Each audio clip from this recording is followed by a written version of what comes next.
Oh, hey. How you doing there? Yeah, I think we're live right now.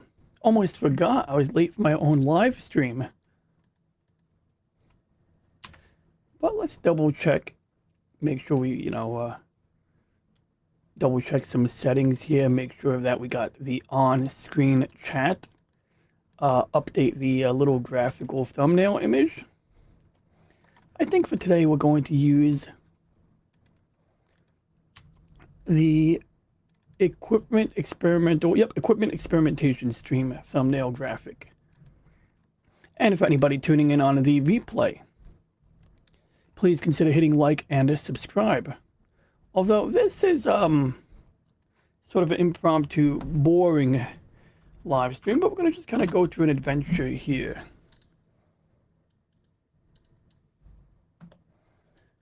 Okay, this is your phone. This is your phone on drugs. Nah, but yeah, like you can see it's kind of doing this funny thing here.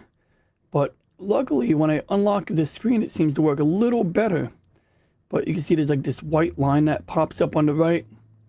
And it's funny because sometimes it'll work fine for like hours on end.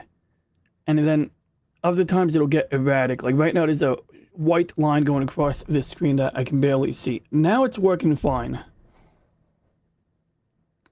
There it is. And so you can see clearly, this crack has a relationship to that. So I'm running an application called Smart Switch to run a backup. But holy cow, I am not waiting 5 hours. No siree. Apparently it's 100 videos out of 1162. I don't need to back up the videos. I don't need the videos at all. So we're gonna see if we can maybe speed that up a little bit. Please disconnect and reconnect your phone. Okay, we'll do that in a second.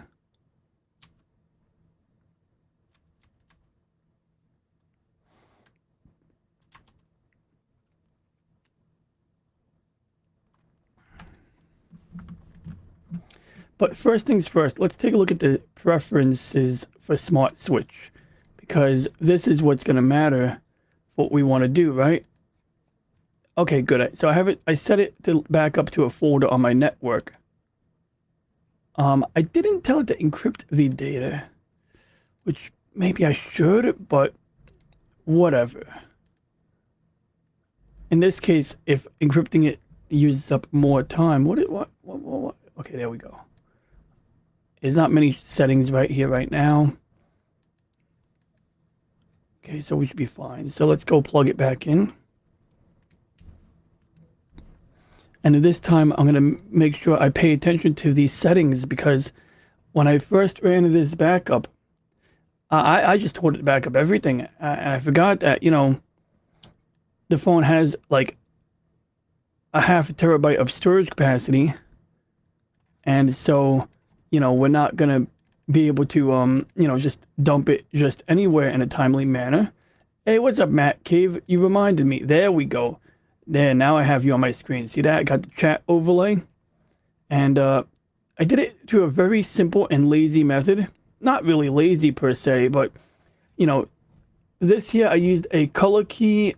I used 2 different color keys, similar to chroma key, to get that to happen. So if we go here, YouTube chat's at the top corner, you can see I got color key 1 or 2, a color key for the YouTube thing, because I just thought that gray bar, even though it helps to make it readable, sometimes I don't really need that to be on my screen. So I just, let it blend in better.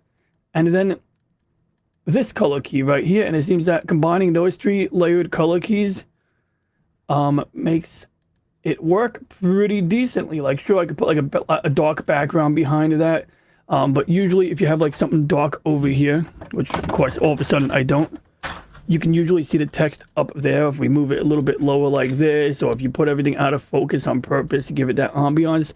But yeah, and it's good to see Tommy and the Guinea Pig Collective. He brought the Guinea Pig Collective with him today. That's nice. And we got an all-star group in the chat now. We got PJ of the Orangeville Nation. PJ saying hi to DJ. So actually, yes and no. I got a replacement phone like a couple months ago, in like early August. Yo, that was a good time. Thanks. Yeah, thanks. I'm glad you tuned in too, PJ. And yeah, that was a good time. If you guys want to see the replay, we had a fun stream, what do you call it? A chill stream on the Nerdporeal life form, and it was a grand old time. It really was. The time flew by and all of that, and it seemed to be a balanced discussion. And it seems that I didn't talk too much, which is good. And it seems that Brian had as much fun as the people in the chat. And let's see here. I use a Chrome extension that increases the popped out chat, and then I add. Yeah, so I do that. I do have a Chrome extension that does that, but it's just easier to do it this way for me. And I mean, I have one way. Basically, the way it works is like, I click on the individual messages, and it highlights them. But then the scroll bar gets a little janky on me sometimes, or I have to click the clear button. It wasn't terrible. I might bring it back, because if I ever got monetized, that method of highlighting the chat is better, because what do you call it? It lets you see, like you said, a big fat thing on the bottom of the screen. And especially if I had like a monetized channel, I can use the member emojis on that. That's something that I don't think even works on StreamYard.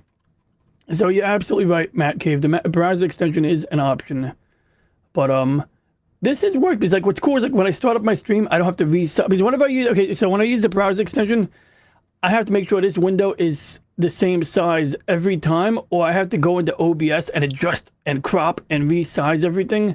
And maybe if I had a screen that I didn't like, I would just draw markings on it. I would use like dry erase marker to like draw the lines on the screen where I need it to line up.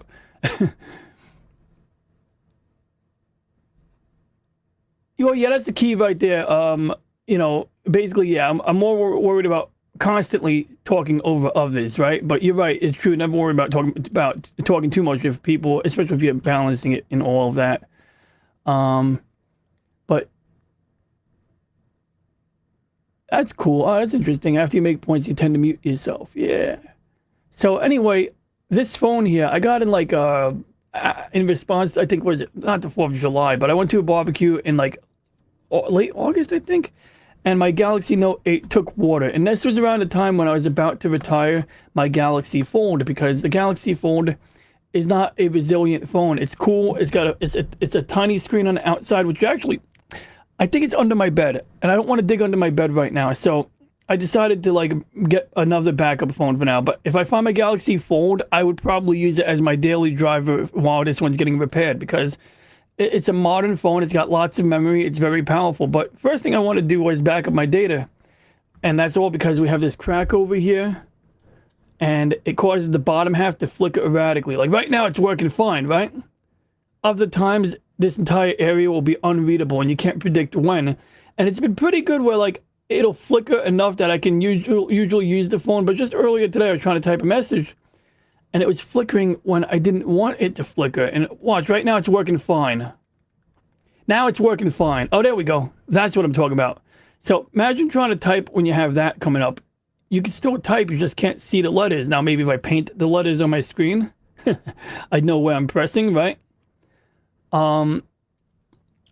Yeah, so that's the thing. Exactly, Matt Cave. It's the whole resizing thing, but it is a very good way to do it. It's just a little tedious, but like one thing I got to do, if I was to go back to using that method on the regular, I would probably figure out a way to like get everything set up ahead of time, because that's like, you know, like one of the things at the beginning of the stream I always have to like resize and shuffle, and there's a couple of ways I could do that. I could probably have like an opening that plays on StreamYard or Restream, and if it's like a 2-minute opening, that would give me enough time to go to OBS and play around, go to studio mode or whatever I got to do to finagle it. And then once the intro or opening is done, we'd be off to the races. So might develop that as a practice.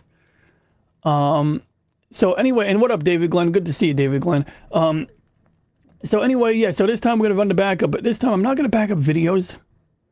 I don't even think there's any audio I want to back up right now.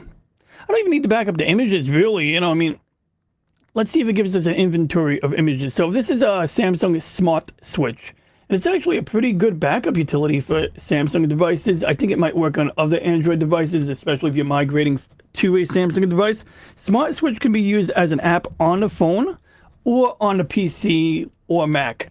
And generally, like, I like to run it on the computer, but you can run it between two devices over Wi-Fi or through a direct USB connection. You can connect two phones by USB and move data directly. So sometimes if you get a new phone from a Samsung store, they'll use this application to assist with things like that. And so you, Tommy, have issues with your iPhone 14. Damn thing whacks out and I need to shut it down and start up. Interesting. Interesting. Yeah, so right now, like Galaxy Note 8, that's a lost cause. That thing was destroyed. Okay, like it turned out the gasket for the SIM card slot like disappeared before I went swimming. And so that thing took water to the SIM card slot. And when it got wet, I didn't know that's how it got wet. So until I was taking it apart, I didn't realize that was why. And by then it was already too late. And generally, if the phone starts malfunctioning and there's water inside of it, but it's not completely FUBAR'd, you can usually rescue it if you're able to, like, you know, take the battery out, which you can't do on modern phones. But what we can do is, on my Galaxy Note 8, I could have removed the SIM card tray and then just took the phone and went like this with it. And the water that came in would have came out where it came in. And that would have at least bought me a little bit of time, I think. And possibly even enough of an open hole to hit it with a hairdryer and for the water to come out to the side and evaporate. But unfortunately, like, if the battery remains connected, it's more likely something's going to short out. And that's where, like, old phones, BlackBerries, Sidekick phones, or not Sidekick, but BlackBerries, whenever I dropped the BlackBerry in the toilet, I was able to, like, take it out of the toilet, pull the battery out immediately, and, you know, I've been, generally, I don't think I almost never had issues after that. So, anyway, the Galaxy S8 Edge, S7 Edge, I'm sorry, has this purple line, but it's never gotten worse. It's always been just this purple line. And as I understand it, it's not an issue with the connector. It's a display panel OLED defect. And I'm fine with it because it's never escalated. So I decided this will be my bat phone right now. But first we need to get the data off of my Galaxy Note 20. And so I clicked on images to get it to populate data. You know what? It's taking too long. Oh, and here's the other problem.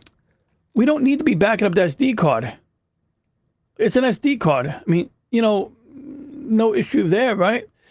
Okay, so I'm waiting for this now because apparently this thing wants me to wait and watch. Like, I wish I didn't click on that button. I might actually cancel it and reopen it because it's a matter of principle. Let's try that again. I'm going to unplug the phone from the computer for a minute. And where did Smart Switch go? Oh, now it doesn't want to open. Now it's too smug to open it for me, is it now? Not really. I think we're going to have to kill it. We're going to kill it. We're going to kill it. Control-Shift-Escape brings us to the Task Manager. And then we can do Smart Switch. There we go. There we go. I'm just pressing the letter S and let's see what happens now.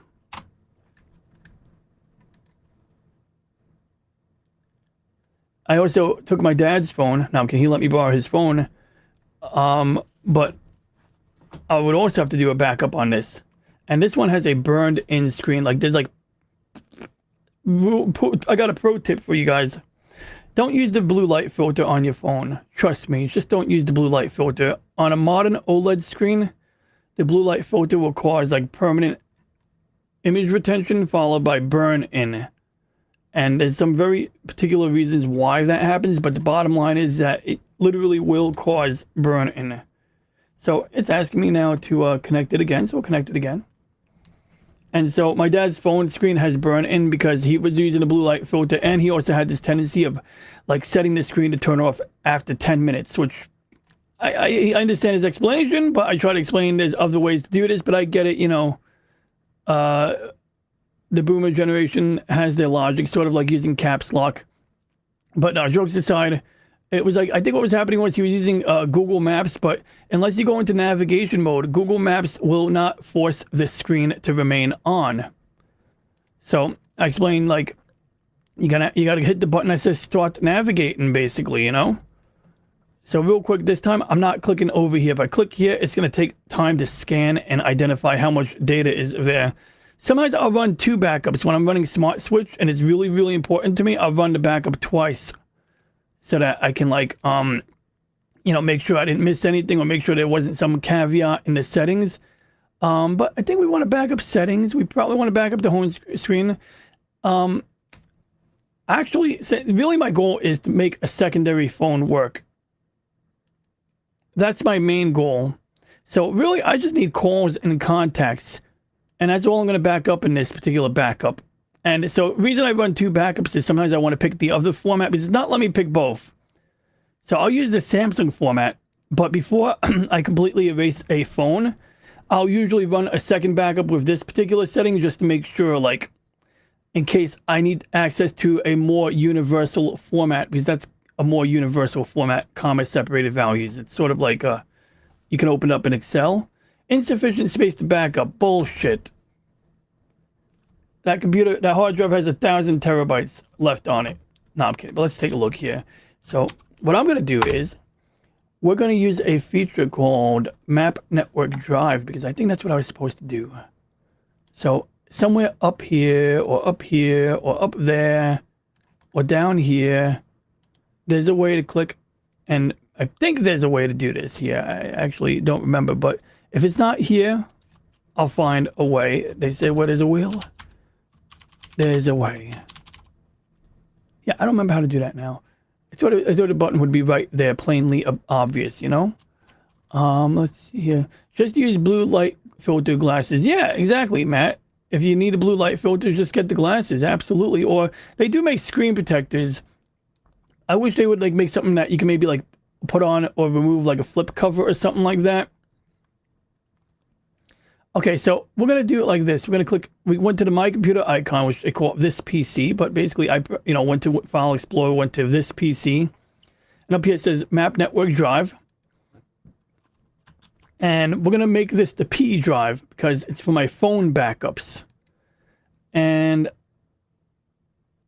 next time I reboot my computer, it'll connect automatically. But if that computer, if the server on my network is not on, then it won't connect automatically. Then it'll say, oh, we can't do that.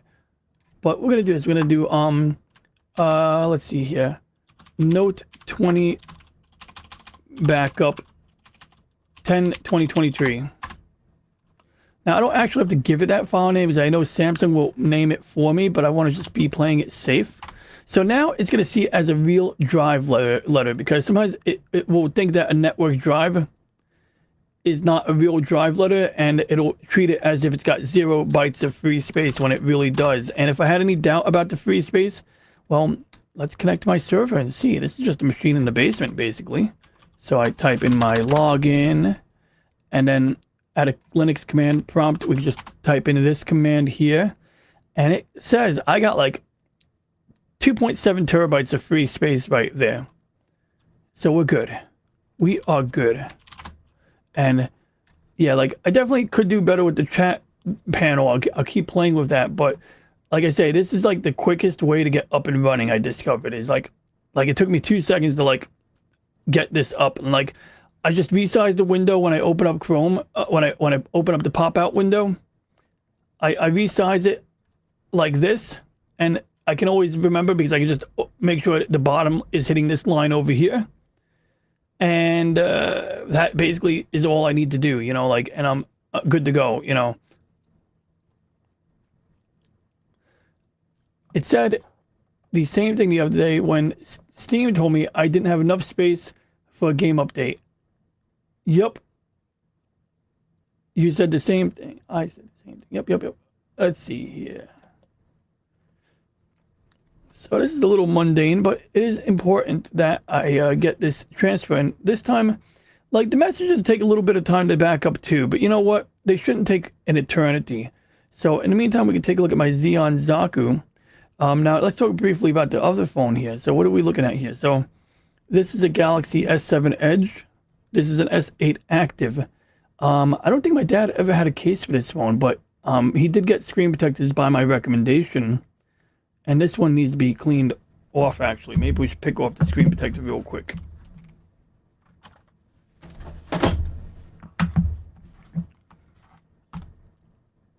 let's see if I get, oh good, I have a spatula.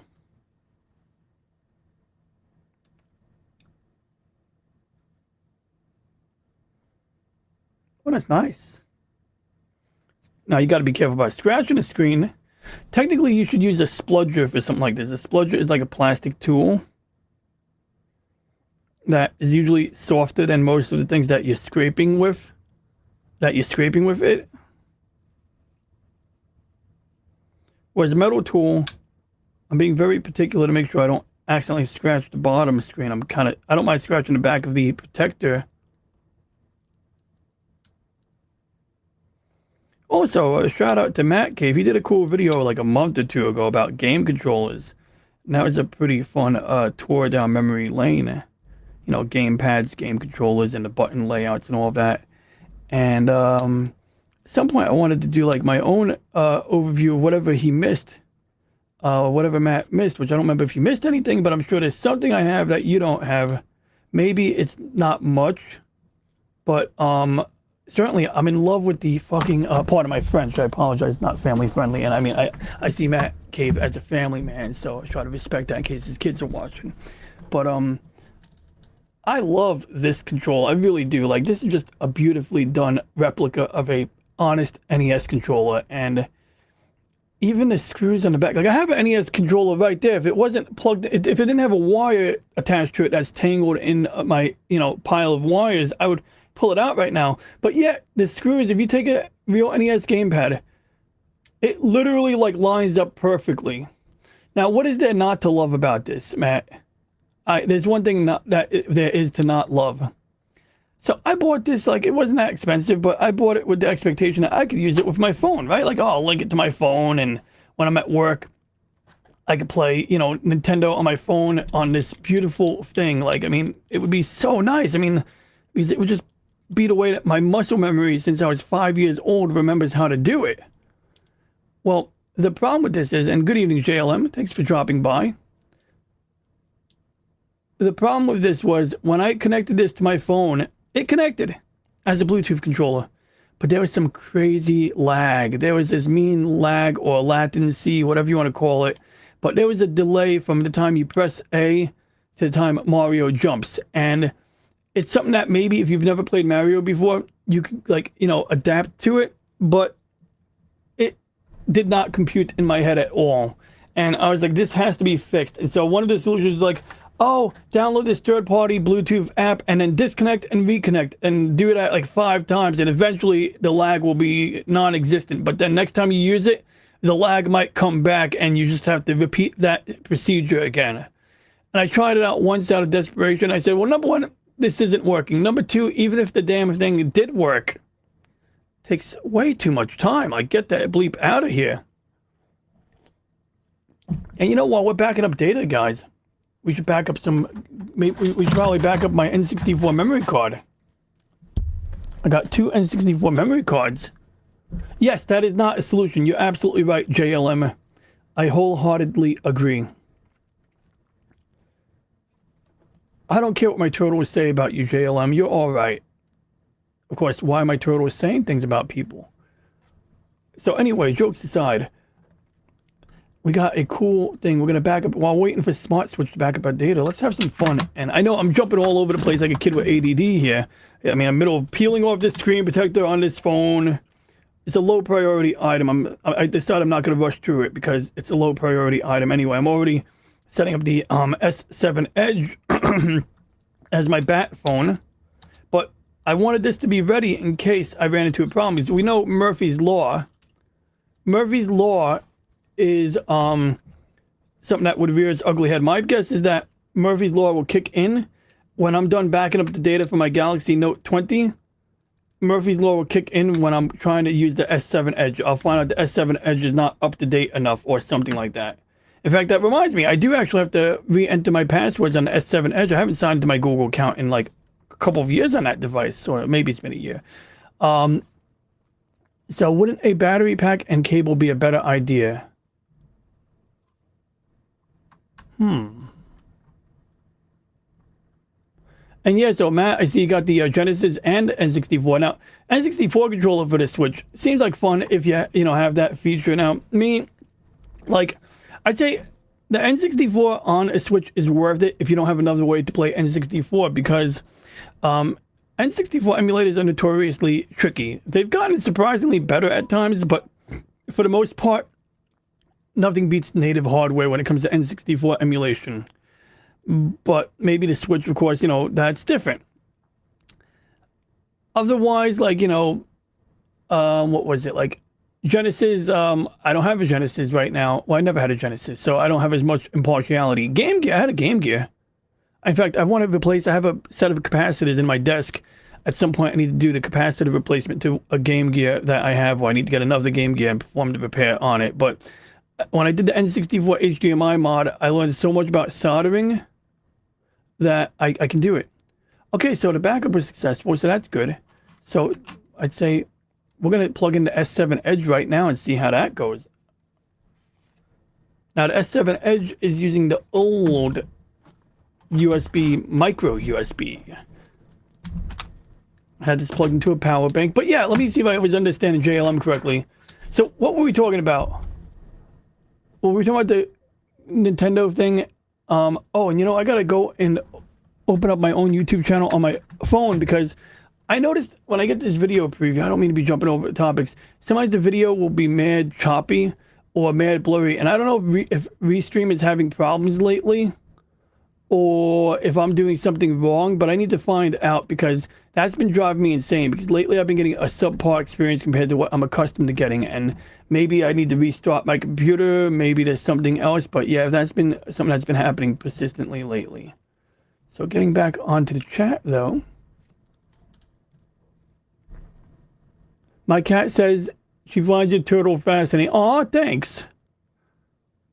The strange thing with Switch controllers is even if you have them wired to the dock, they are still communicating. Yes, okay, good point. Now I know what we're talking about. They are communicating via Bluetooth, and that's right. So I remember one time I was visiting, I was near a hospital, and I was in a hospital waiting room, and it was like one of the fancy hoity-toity ones. Like I was going, someone had to get a colonoscopy, so I went with them to get a colonoscopy at Sloan Kettering. And so luckily they were just getting colonoscopy, because people go there for like more serious, cancer treatment and shit. So anyway, while I'm in the waiting room playing Nintendo Switch, I was getting like issues with the controller in Mario Maker too. And ultimately, it looked like it was literally because, of course, when they're docked to Nintendo, they're not communicating, which I thought they would be communicating directly, but no, they're only getting electricity to charge from the Switch. Otherwise, they're communicating wirelessly. Now, if you're using a Pro controller, I believe that one will communicate over a wired connection, if I remember correctly. Yeah, so otherwise, though, so I'd be able to get juice and get a lag-free response if I used the Pro controller in that situation. I think it ultimately worked out. I may have, turned off the Wi-Fi in the device and kept the Bluetooth on since I was using the headphones as well. I was also using Bluetooth headphones. That was also, a factor. I'm on board for emulation. All the AAA game companies got greedy, especially Nintendo. That's true. And what's why I like it when they do emulation, but they come up with some kind of creative edge. They do something special, But like Nintendo, they were kind of greedy with this, and then I was like, oh, this is great. And I don't know if they did it on purpose, or if they just didn't give a shit. They probably just didn't care, and used their own. Not proprietary, but kind of did whatever they wanted with the Bluetooth protocol that existed already. And that's the thing that happens sometimes across the industry. Not every company will, get on the same page and they'll do whatever they want. And so you'll end up having devices that are using a very similar standard, but with minor divergences that affect functionality and interoperability. Okay, so now we've connected. Did I connect this phone yet?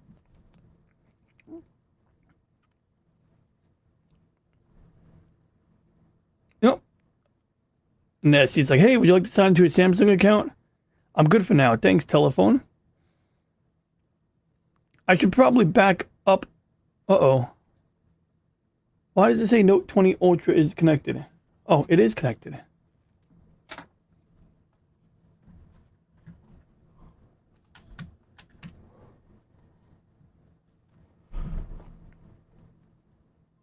There we go.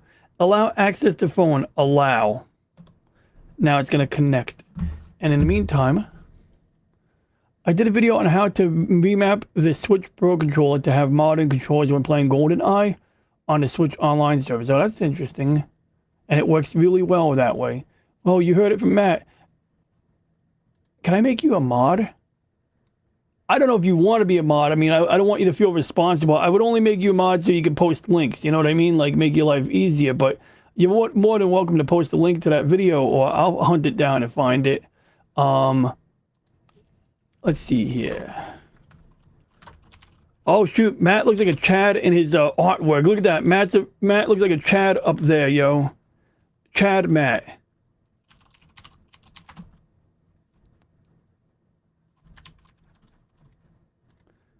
Now, did you do it as an upload or a video?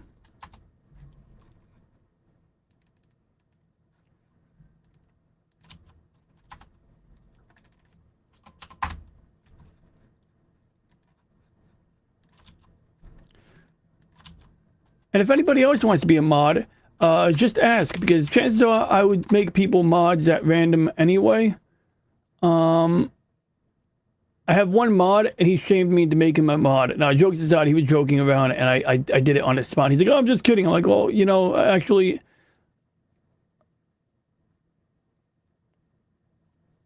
Okay, let's see here. But I'm about to sneeze, I think. Oh, there we go. I hit the mute button in time. Whew. Alright, so it was a video.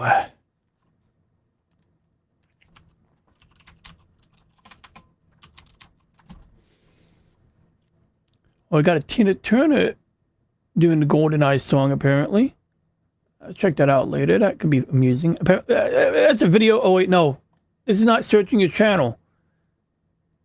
I thought that using the search feature up here would search your channel. Apparently, that's not how that works. Okay, let's try that again.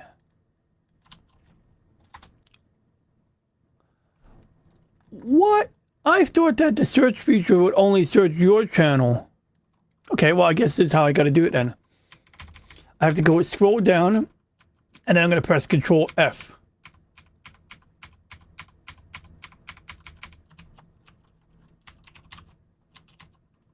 Easy way to get modern controllers and play GoldenEye like a pro.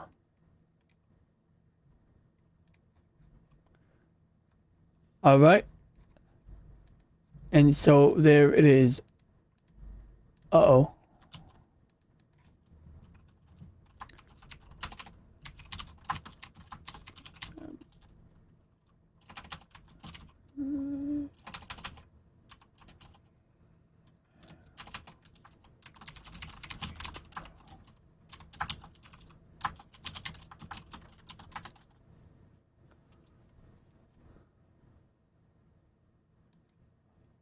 Oh, that's what I should see. Look, you put it right there. I could copy and paste. You know, I'm gonna copy and paste it verbatim.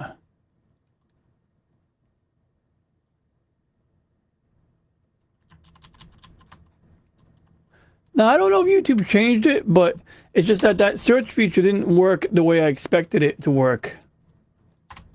There we go. Hey, what up, G Coops? Yeah, I was just saying, when I was on a friend's channel just now, I needed to find an old video, so I just thought if I type in the word GoldenEye up here, it would search only in his channel. But it actually searched all of YouTube, which I would think would only happen if you clicked on the search bar up top. But maybe it's a temporary glitch, maybe, I don't know, but, you know, that's what was happening there. Oh, Chris Williams, or yeah, Williamson, Modern Wisdom, that guy's interesting. So, watching Chris Williamson's video on Modern Wisdom on random rewards being addictive. Yeah, it's very interesting. Yep. It's just like people with their social media, every, you know, social media addict out there.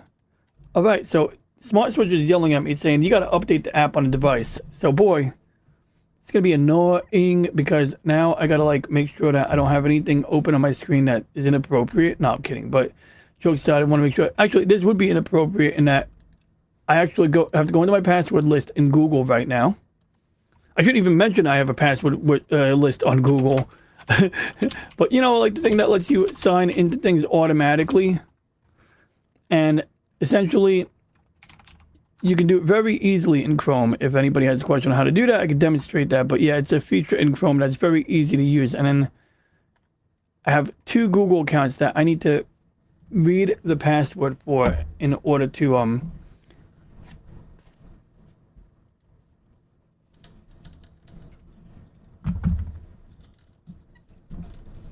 there we go. Oh god, metal fatigue. Yo, I'm gonna have to change this camera mount soon. I have a backup camera mount that is more reliable but more difficult to use. But this one's on death's doorstep. Like there's like metal fatigue just hanging from a spider thread of cheap low grade aluminum. Oh yeah, so let me log into my account real quick because. And it even says like when you have an old Android phone that you haven't used in a while, it'll say it up on the top. It'll say like, it'll have like when you swipe up, which I can't do now. Here we are. It'll say account action needed. So basically, this is giving us an opportunity to sign back into our Google account. So I just click next, and it shows my name, and I type in my password, and the password is what's on my screen that I'm not showing nobody. No, I'm kidding. And hopefully it's accurate. And it's a long mother bleeping password. It is. I'm resisting the urge to read it out loud. Oh, come on. Wrong password.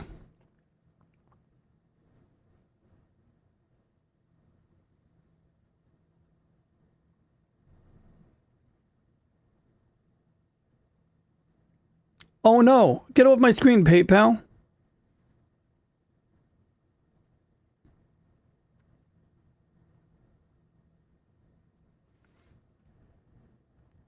I think the password's correct. It looks like it's correct. It is correct. And my old phone still works, so I can actually respond to the text message or the Google Authenticator or whatever that comes up.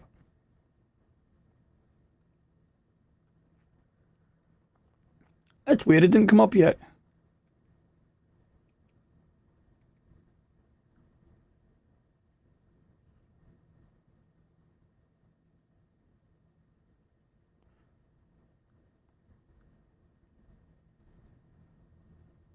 So that's weird. It didn't send a message to the Google Authenticator.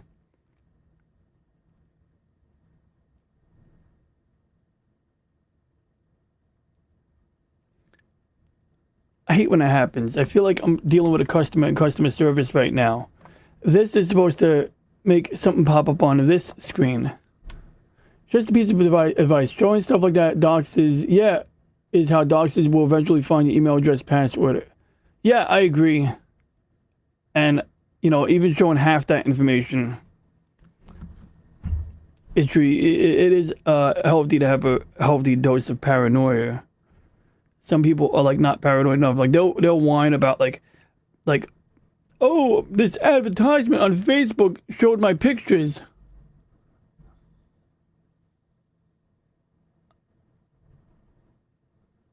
And so it's like, well, did you read the Facebook terms of service? Then it actually tell you that Facebook would use your private photos to like make advertisements. And it's like, it's news to them. It's like, what? That's what you get for not reading the terms of service.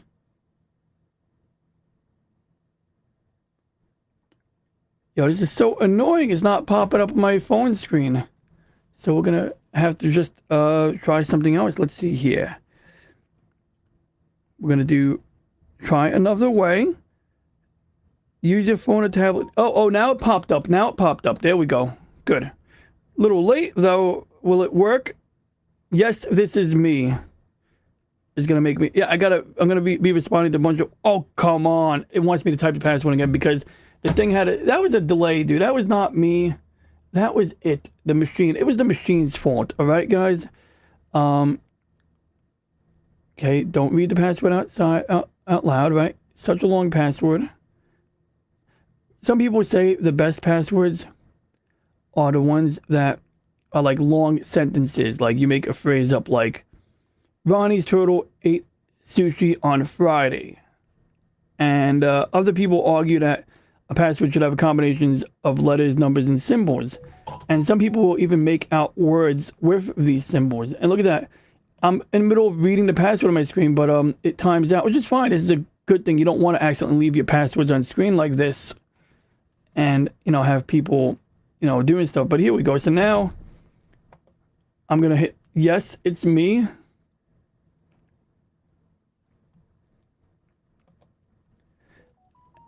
And yeah, I'm not even touching this because I don't want metal fatigue tearing it apart. And it'll ask you to enter your password again before you can look at the passwords on your screen. All right, good. So it's signing in with that Google account. Now I have two Google accounts, but the priority one is the one that I have my main stuff on. Although getting the YouTube account signed in is also good. And JLM says, I always think Google does that to make you start a new account to inflate user numbers. I wouldn't be surprised. Even though I'm not standing by that, I know what you mean, though. Sometimes, like, a lot of people who are not tech savvy, especially, they will just kind of like on a whim do it, especially if they're not that invested in their Google account.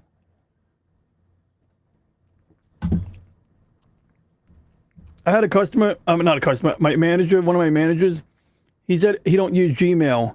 He goes, oh yeah, I don't use Gmail because I was getting too much spam on my Gmail account. I'm like, what? Gmail is like the best spam protection or filtering ever, like, and that's partly because of the data mining, but like that's sort of like a trade-off you make, like you use Gmail with the understanding that their system, their software is going to read all of your emails, but in exchange you're getting really good spam filtering. And even if it wasn't perfect, Gmail has like features where it shows you different tabs and different categories of messages, and those features help you to at least ignore the spam, so it's really not a matter of eliminating spam, but ignoring it. But of course, maybe my manager signed up to too many porno sites or some dumb, thing like that, and that's why he was getting that issue.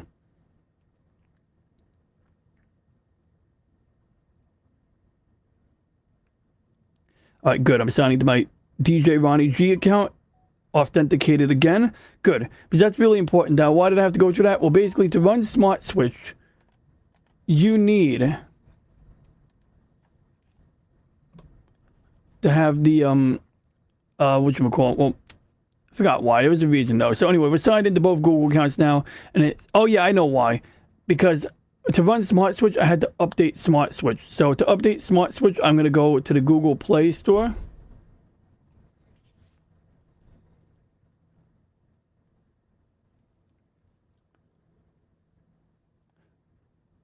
Yeah, being paranoid and cynical is very healthy in this day and age, JLM. Like, I see people, like, they'll be all concerned about privacy. Like I was saying, where, like, they see their personal photos on Facebook. Like, how could this happen? And it's like, well, actually, no. That's how Facebook works. You uploaded pictures with the agreement that they could do this. Like, I did not. Yeah, because you didn't read the print at all. You didn't even consider reading the print, much less, I understand people don't read the small print, but you can't act like you're surprised. Especially, there are websites that consolidate the terms of service now to make it, like, human readable. And there's different ways you can find out, like, basic things, like what they're allowed to do with your data. So there we go. Let's see if there's updates. Sometimes you'll go to run an update and it'll tell you, like, your Android OS can't be updated anymore, or this app doesn't work on this version of Android. Now, I suspect Smart Switch would be more likely to support an older OS just to enable you to, migrate to a new phone with relative ease. I know that there were certain apps I could no longer install on my Galaxy Note 8, which is a newer phone than the Galaxy S7. So what am I going to do about my cracked screen? Well, I'm going to just drop $291, get it fixed, because it turns out for that $291, I'll get mail away service, right? They'll replace it with authorized Samsung parts. And they'll even put a new battery in. So I think for like $206, you get the screen fixed. But I don't even know if they're fixing the whole screen or just the outer glass. But that's $206. For like another, like, $90 or whatever the difference in price was, you're getting the screen fixed they're replacing the bezel supposedly, or part of the bezel, which you don't necessarily need to replace the whole bezel for that. And they're replacing the battery. And when I bought the phone used on eBay a month and a half, 2 months ago for $500, it came with what you would call it, a battery that was, they said it would have 80% capacity. So a new battery would ensure that I have a brand new battery of 100% usable capacity on it. So that is, you know, where I'm at with that, you know. And look, I mean, it's working good enough right now. It's a great phone. It's powerful. It's fast. It's like, you know, it's generally more durable than the Galaxy Fold. I just wish I knew how I cracked it, because I actually don't. And this is not the customer trying to lie to the warranty claims people, because I'm paying for the repair. I genuinely don't know how I cracked it. I mean, I had a UV bonded screen protector on it when I bought it. And when that screen protector cracked, I removed it while I was at work, and I put a different screen protector on. But then I broke that screen protector while I was trying to remove moisture, because the UV bonded screen protectors are great. You can't get moisture under them. Most screen protectors only have adhesive along the border. And so with those screen protectors, it's easy to get moisture underneath the tempered glass. And so what I would do is, whenever water got under it from the shower, I'd peel up the screen protector, shove some toilet paper under it, dab up the water, and then put the screen protector back down. And that's all good, except that on these newer phones, there's a fingerprint reader right over in this part here where my index finger is pointing. And so what they do is, you'll either have to have a UV bonded screen protector, meaning that the entire thing bonds, or you'll have the adhesive on the edge, and they'll have a circular patch of adhesive right where the fingerprint goes. Like literally, it'll be a circular piece of adhesive that's very strong.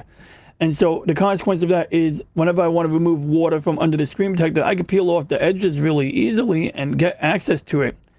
But that super strong adhesive where the fingerprint isn't budging. And so I just have to, you know, flex the glass around it. But when I tried to actually remove that part carefully, it just snapped ultimately. Too much force. So anyway, the UV bonded screen protector, now at that point, I ran a couple of days with no screen protector. So I'm thinking, okay, that might be the time when it fell and cracked. That may have been when it happened. Yeah, it's UV glued on. You're going to love this, man. I'll explain JLM. I would definitely explain. And yeah, that's another thing. Sometimes JLM says, I think the screen parts and batteries are like glued together, essentially making the screen and battery a sub-assembly. Yes and no.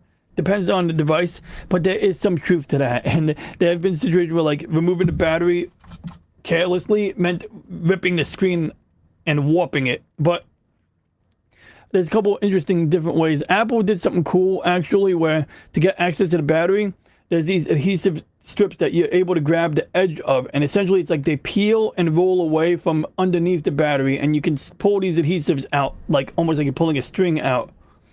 And if those snap prematurely while you're trying to remove it, technically the Apple Repair Center isn't even supposed to work on it, because it's like now you got to mail it out and have them do it. But that once you remove those adhesives that easy way, the battery comes right out.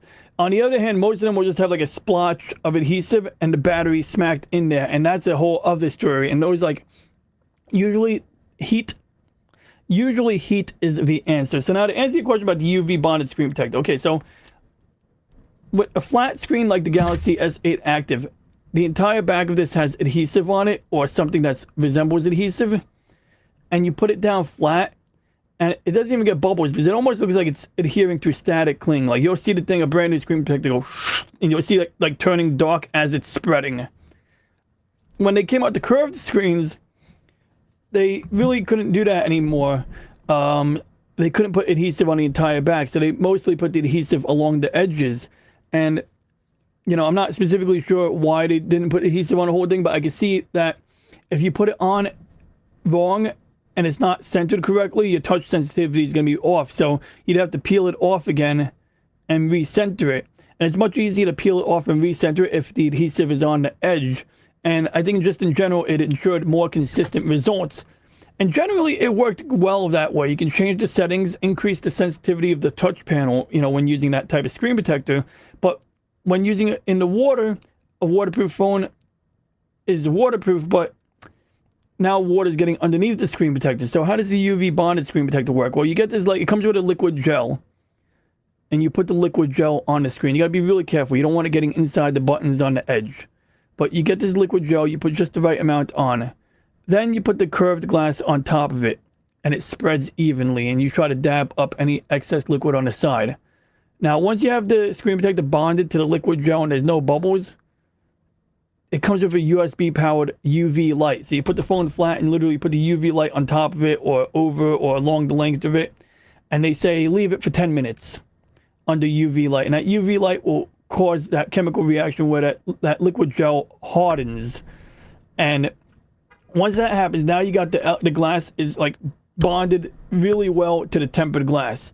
But of course, the next question is, how easy is it to remove?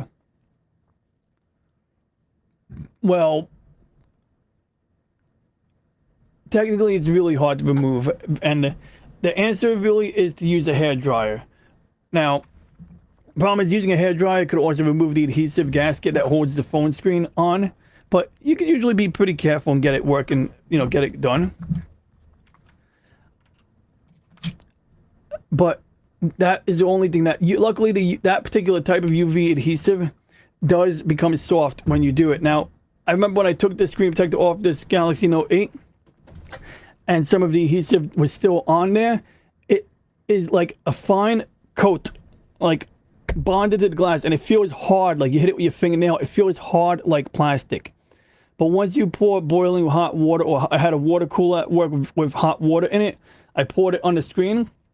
Then that leftover hard plastic layer became soft and gummy, like almost like a sheet of flexible, transparent material that I was able to peel away and roll away.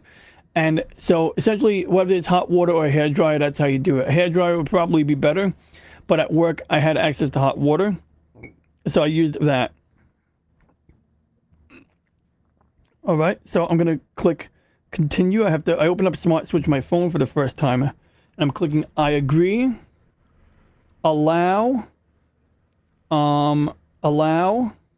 waiting for it to load. So yeah, probably like some truth on the latest ones, like the S23 or whatever it is. A Note 20 is a few years outdated, not terribly outdated. It was a little older, right? It wouldn't surprise me, but I bet you it's not like a hard and fast rule, but it is something that when trying to access the battery, you should definitely look up a video for your particular model before deciding whether or not you want to do your own battery. And generally, any repair that involves removing the back cover from the phone is usually relatively safe to do. Any repair that involves opening the phone from the front, I don't recommend it. Now, some devices aren't completely impossible to work on, but I remember when I was working at Best Buy and we were doing Apple phone repair, it was a pretty hostile environment for, anybody performing the work, because if you messed up, now you had to deal with the customer and, basically deal with the fact that you just, like, lost profit for the store. Okay, so now I'm going to run another backup, but mainly because I want to make sure that I don't lose anything that I might value later on.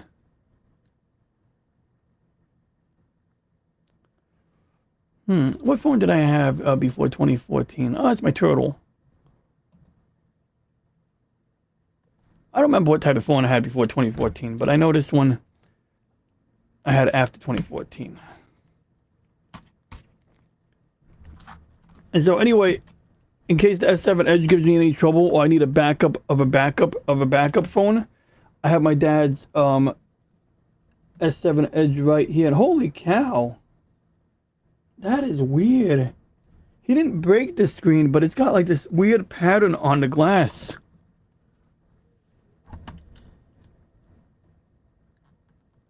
I think it's just the leftover adhesives and stuff. Now this area here, it got so hot. He was running Waze, which is like that GPS app that tells you if there's a traffic camera, which Google bought them out, so you don't really need Waze anymore. But the phone got so hot that the adhesive that holds this part got a little messed up over here. So it's not cracked, it just looks messed up. And maybe like I could hit it with a hairdryer and like press fit it back into place. But the best solution would be to get like the gasket, remove the front and put it back on. But that's assuming it's as easy as it sounds. I would not do it without doing my homework.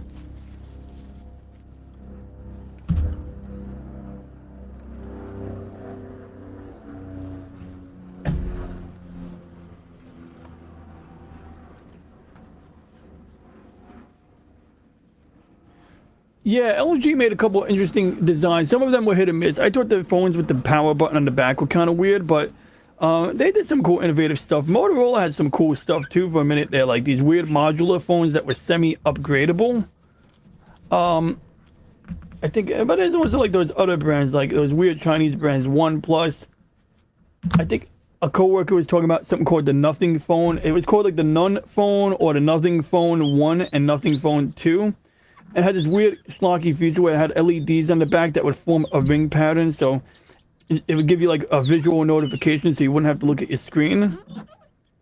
And I read the Japanese reviews because, you know, I think, you know, a Japanese person leaves a pretty, you know, good review. They're pretty harsh on it in that they'll tell you if something wasn't satisfactory.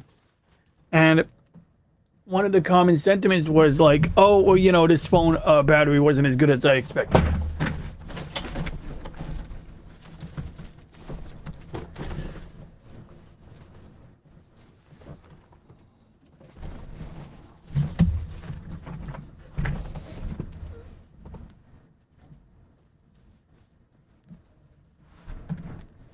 I gotta clean my, I cleaned my desk for Nerdporeal's stream, and I gotta clean it again because I need to find some stuff I misplaced, like modeling supplies, special sanding sticks.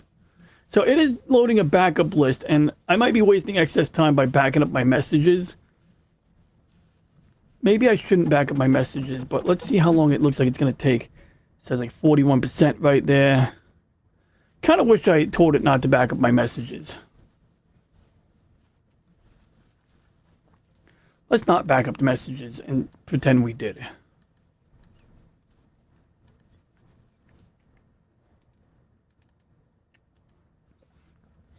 There we go. Now the contact should be easier. Yeah, digital transmitters do get hot. And you mentioned your two old phones. JLM says, my two old phones, which are Samsung sort of knockoffs, got hot just by scrolling Facebook. Interesting. Yeah, that'll do it. You know, part of the transmitters and sometimes the CPU because it's loading pages of stuff, various graphics. You might even have to preload some stuff in the background. Oh, this is a weird kit right here. So they're saying, hey, please leave a review on Amazon. I should probably leave a review because Mr. Shield makes a pretty good screen protector. Why is it always Mr. Shield? Why isn't it Mrs. Shield? Yeah, this one came with extra stickers. So these are like guides, and this is if you get dust under the screen by accident, use this. In fact, I would keep this for future screen protector installs. And then we got the alcohol pad. This might be a 3-pack. That might be why it comes with so much. Yeah, it is a 3-pack. That explains why it comes with so much extra stuff.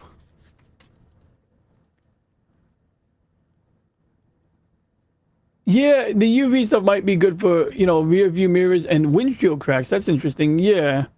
So my concern, this is my concern about the UV bonded screen protector is that I wish I could remember what part of the screen protector cracked before removing the old screen protector, because I want to know if the crack that's on my screen right now is in the same spot as the crack on the screen protector. Because like my concern is that the part where the bond interface, you know, where the UV screen protector makes physical contact with your screen, that stuff is so rigid when it hardens.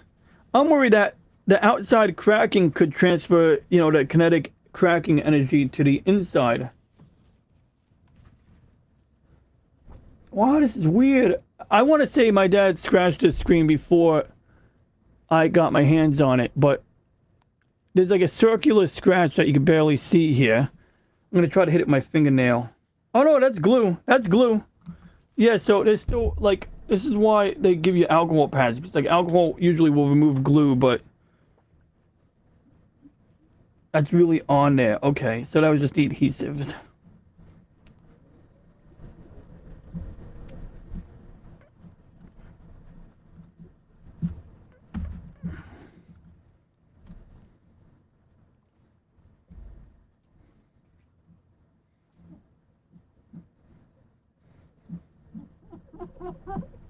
Yeah, so I'm worried that the shear strength, yeah, it might have shear strength between the screen protector and the actual display panel. And so, you know, like, maybe that's why it cracked, because I really want to get the UV screen protector for after my phone gets repaired. But I won't get it if I find out that it can cause damage.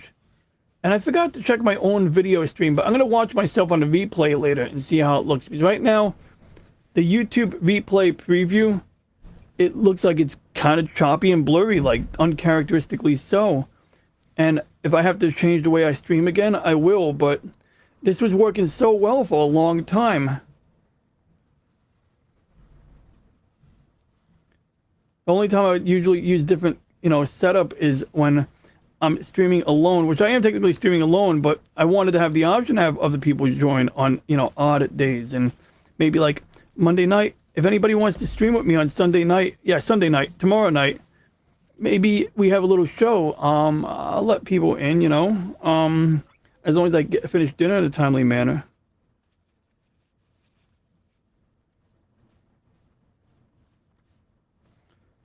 Yeah, so, okay.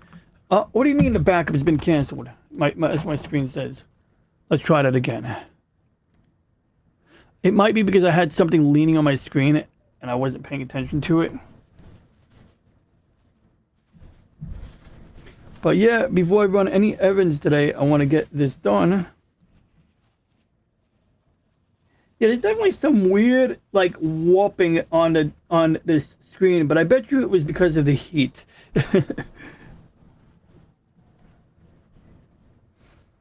And there's like a lot of like adhesive gunk on the edges here from like the screen protector getting, you know, hit by dirt that I have to clean off. And that's part of why it keeps dirtying itself, because the edges are not clean at all. What do you mean? No. I don't know. I wasn't reading my screen, but I'm going to try this again. I'm going to disconnect, reconnect. Then, after the computer acknowledges it's connected, we're going to click back up, and I'm going to try to remember to pay attention to my screen. Right now it's saying, oh, you want to run this? No, I don't want to run it in recovery mode.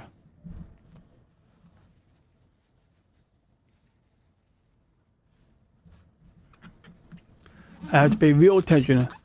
On the phone yesterday, it looked somewhat like frames were being dropped, skipped, but I'm not. Yeah, I don't doubt it.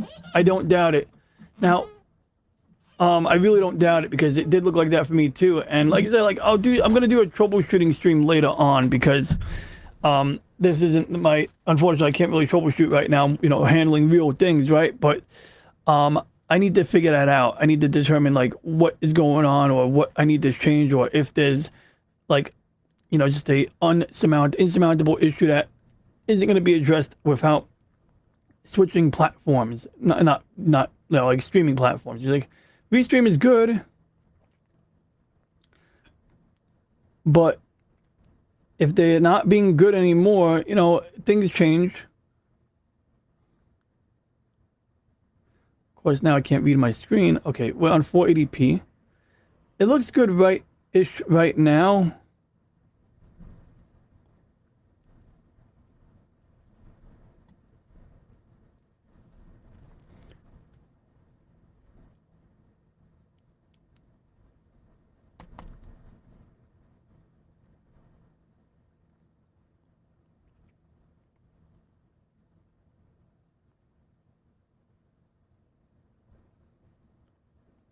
Yeah, I mean, it looks like it could be hit or miss, but it's very hard for me to like analyze it right now.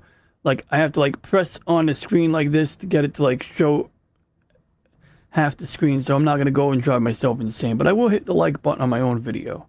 They say you can't love other people unless you love yourself. Let's see who's streaming. Oh, I got this guy, Video Game Museum Asilo. VGM Asio.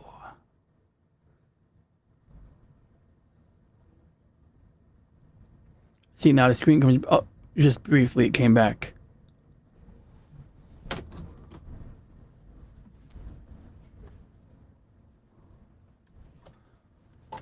I wonder if it's worthwhile to upload someplace besides YouTube first, DLive or something. Well, like, it's not too hard to upload to both. If I edit a video and I make it ready for upload to YouTube, I can generally upload it to other platforms, on my own time easily.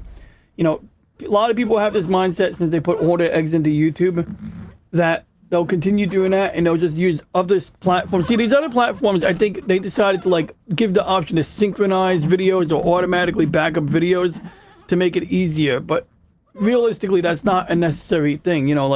They just did that because they knew that was a way for them to recoup more, to, gain more market share.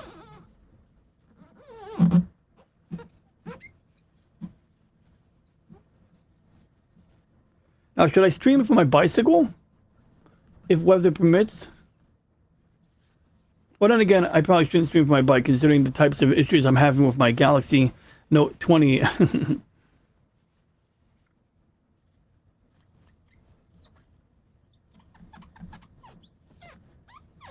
That's why I'm making the preparations right now. Because I know if I don't make this preparation I'm doing right now, the phone will malfunction, in a manner that I can't deal with once I'm out. I did turn on a feature a week ago called Remote Unlock. So sometimes if you can't see the screen on your phone, Apple used to let you unlock it through iTunes by typing in your code from your computer. Oh good, the backup was successful. But what they wouldn't let you do is they wouldn't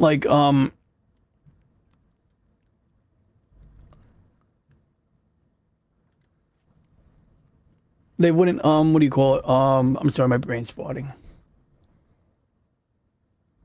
Yeah, no, they would let you do it. They'd let you type in the PIN code, but sometimes on Samsung phones, if you have the pattern instead of the passcode, they won't let you do that from the computer. But apparently, if you enable remote unlock, it will let you do that. So anyway, I'm only going to restore my, my contacts right now.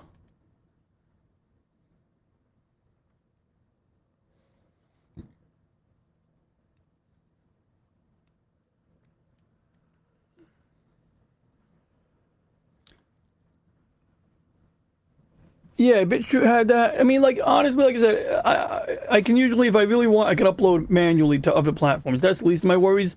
And uploads aren't really what the problem is. The problem I'm having right now is purely related to streaming. And it's weird. I'm using, what do you call it? Restream Studio. So it's sort of like when you join someone else's live stream in a group chat.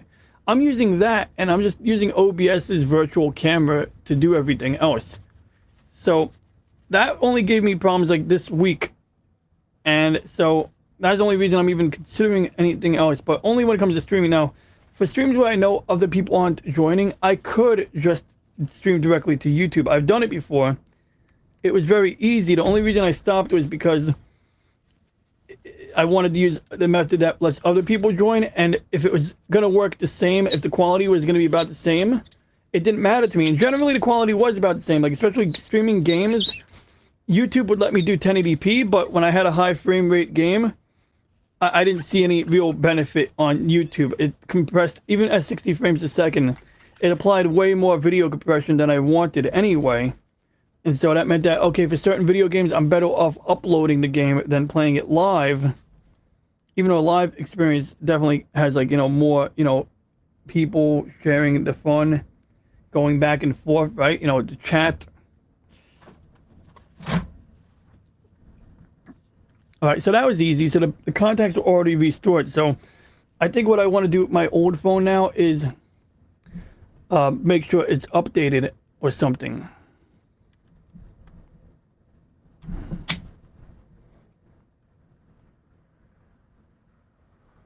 Unfortunately, it's a slower phone. I'm going to have to uninstall some junk on here maybe.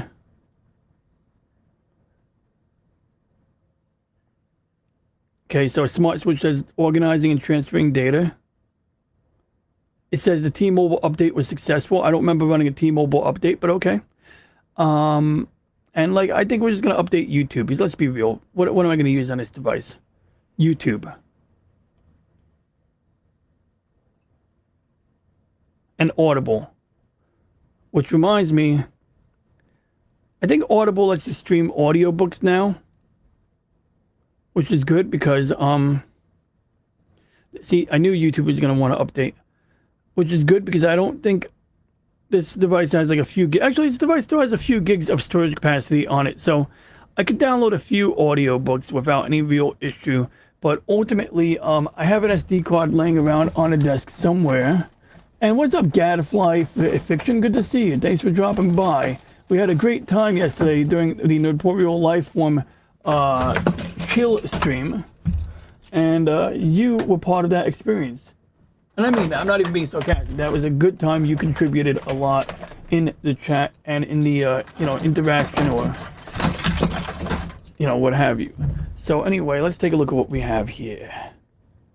How easy is it to replace antennas on the phones? Oh, well, I don't think the antennas degrade. Because I mean, what is an antenna? Sometimes an antenna is literally like some patterns printed on a printed circuit board. I kid you not. And they seem to do those pretty okay on phones.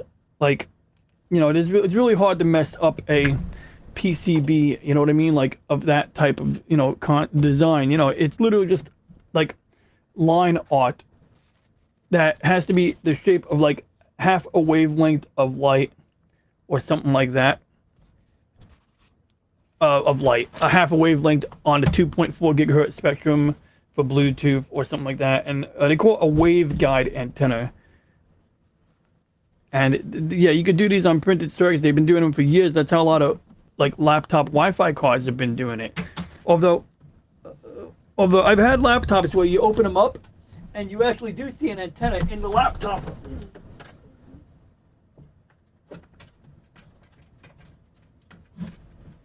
Yeah, like where you literally like open up a laptop and on the top corners of the LCD enclosure, you see actual like little antennas, like little metal things. In fact, at one point I took a laptop antenna out of a laptop and I bolted it to the back of a desktop tower and I installed Wi-Fi in that desktop and I ran the pigtails being the miniature, they look like miniature coax cables. They're shielded wires or cables that that you can like, you connect to Wi-Fi stuff. Interesting. I don't know on a phone, but a bad microwave is often fixed with a new antenna.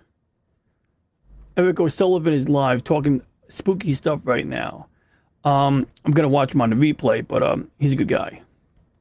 So anyway, interesting. I don't know much about that type of microwave antenna, especially the large scale. If you're talking about large scale microwaves, now when you say bad microwave, you're talking about microwave transmitter, right? You're not talking about microwave oven.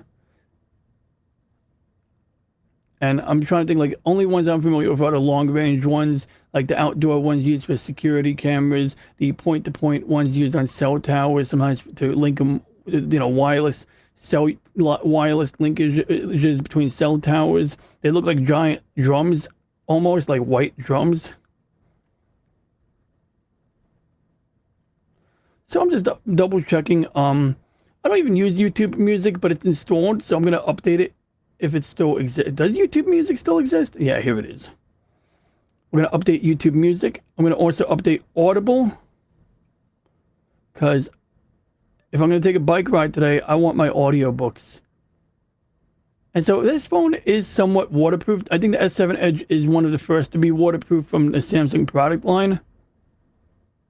Oh, that makes sense, actually. Yeah, because that whatever thing, the antenna or waveguide in the microwave oven would cause, would get corrosion from the steam, like you said, and that would, cause resistance on the circuit, or, resistance along that line art pattern that would prevent it from working the way it did. So that actually makes sense, makes sense, JLM. Right, so we're going to do this by the book.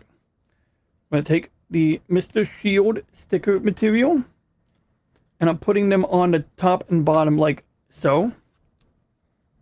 Actually, there is a, yeah, we're not going to worry too much. We're just going to do this, okay? And then what we do is we blow on the screen.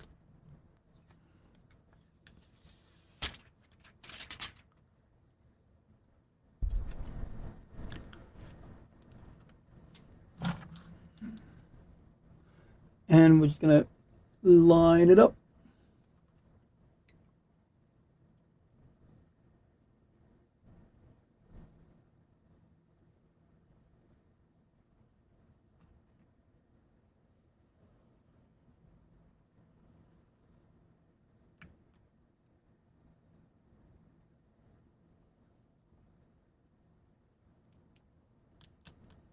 It's not perfectly straight, but it doesn't need to be perfect, right? Because, and yeah, I use Mylar on the ceiling to, uh-oh.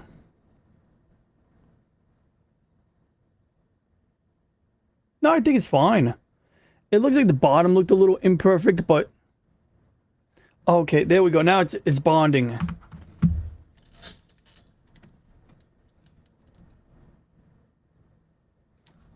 I use Mylar blanket to bounce the light off my ceiling. So this one here I thought was going to be bubble free automatically because I've had these bubble free before but I think because of that warping pattern I saw on the screen, whatever the hell that is, I don't know why my dad's screen has a warping pattern on it, but it seems to be causing, you know, some inconsistent bonding on here. Whereas the rest of this, you can see the thing is darkening right there. See that darkening? There we go. It was really hard. I'll make a replay out of it one day, but this area too is going to turn dark when I press on it. But most of this part bonded on its own, and that's usually how you would expect these to work. But this entire area here, there's some weird inconsistencies. I think that happened when he overheated the phone. And frankly, this card is way too flexible to be useful for what I'm using it for right now. It's very funny how they provide that. I'm going to switch to toilet paper. And really, it's not going to be easy to get bubbles out from underneath tempered glass unless they're near the edge, or unless you can finagle them towards the edge. But, you know, in this case, I'm not really demanding perfection. Now, luckily, it's a 3-pack, so they do give you some retry attempts, right?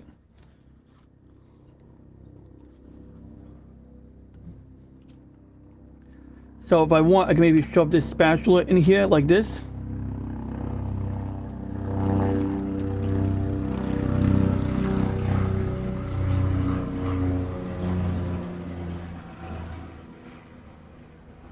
And speaking of Eric O'Sullivan, we did a Star Trek stream on Pacific 414 like a month ago, and that was a good time. He was an honored guest, man, and it was great being able to stream with. I always wanted to stream with Eric.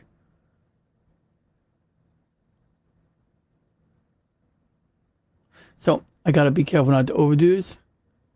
Yes, you're right. On a microwave oven, JLM says the frequency is something like 2.45 gigahertz. That is megahertz, and 2450 or 2.45 gigahertz, and that's actually why microwaves sometimes interfere with Wi-Fi.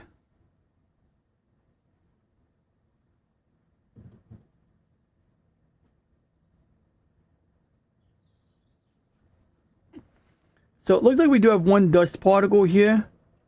Remember I mentioned they have these dust remover stickers? That's what they're for. But they're not really fun to use when you already put the screen on like I just did. So I have to like basically peel it off again. And this is usually how you break them during installation, which is why it's good that they make a 3-pack. And I remember when I worked at Best Buy and we did the screen protector installs, sometimes they wouldn't come in a 3-pack. Like they come in a 1-pack, and so we'd have to like basically process and return and exchange like them multiples in a row.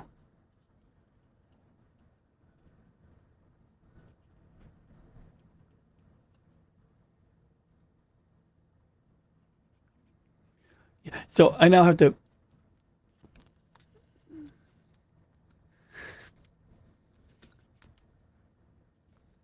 Yeah, my law works all right. You know, it's just a little bounce lighting, but like somebody's thinking about buying the Elgato key light, but I haven't needed it yet.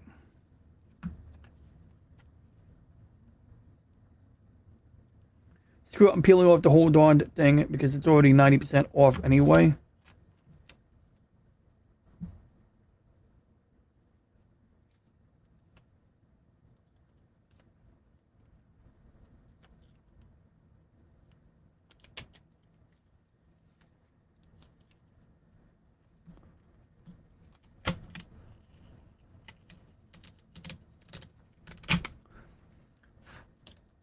All right, that's annoying.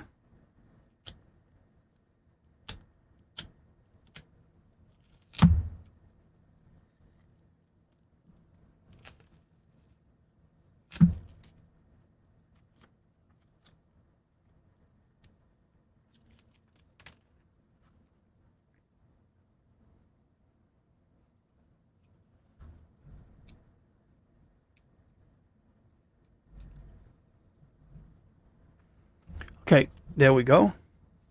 So it got that stupid spider pattern on the bottom again. I got to be real careful.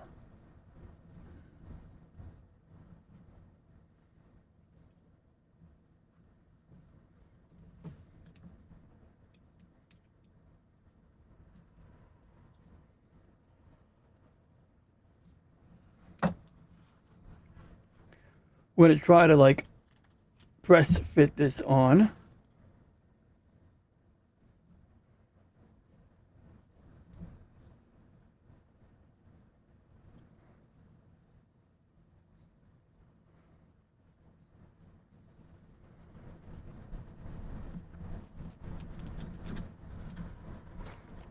Yeah, that's very bizarre. Maybe the heat will cause this to bond better, but there is something sketchy going on with the way this screen protector is bonding on this part here. This is better than before, so I might settle for it.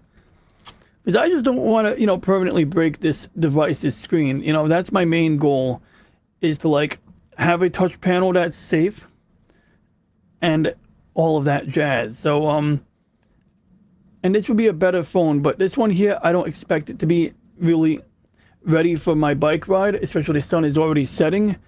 So I'm gonna basically just let it run the backup while I'm away. That's basically my plan. Whereas this phone here, we're not gonna do the SD card right now, but we're gonna make sure that we can, use it. So I have my Audible app here. I got text messages here.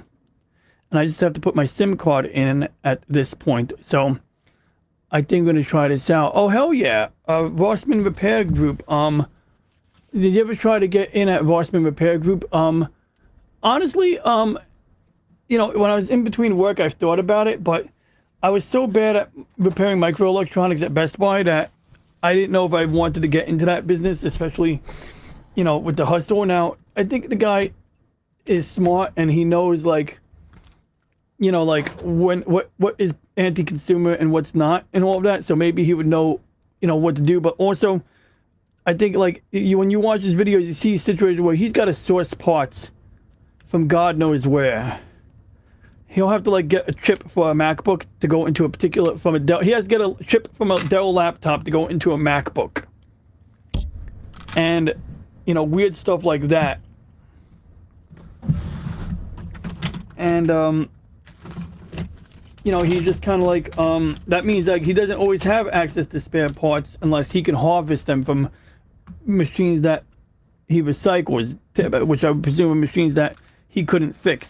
And that's fine, like he has a customer that either doesn't want to pay for the repair.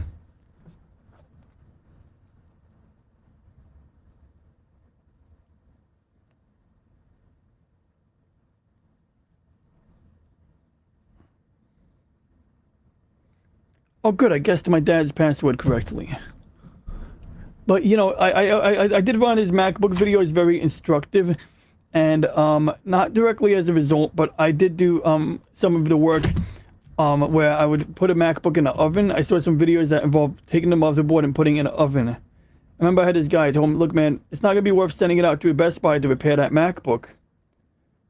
And he thought I was being funny, saying that he should put it in the oven. But I'm like, well, that might be a better course of action, but, obviously I can't endorse that. I can't be liable. But I gave him the option. I told him that that's one way to go about it. But if you want to send it out, it costs what it cost.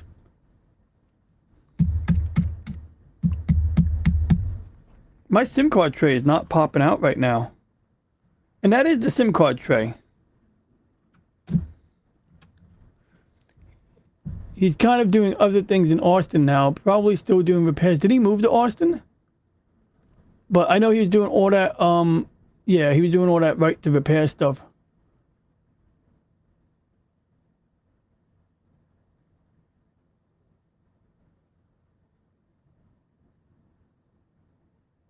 Yeah, it's probably a good idea to quit potato chips for your health.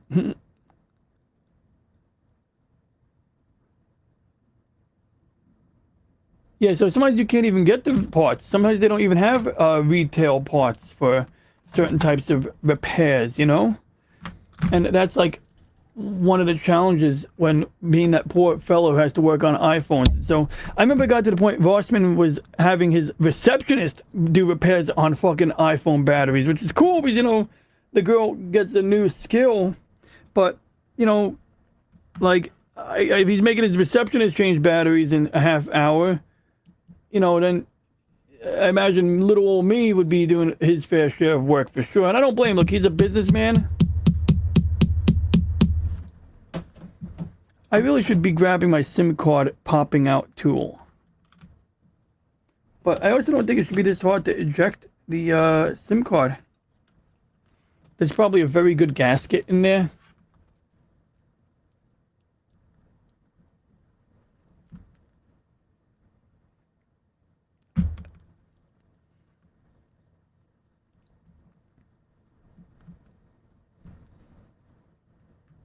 I might have to grab the SIM card popper out tool.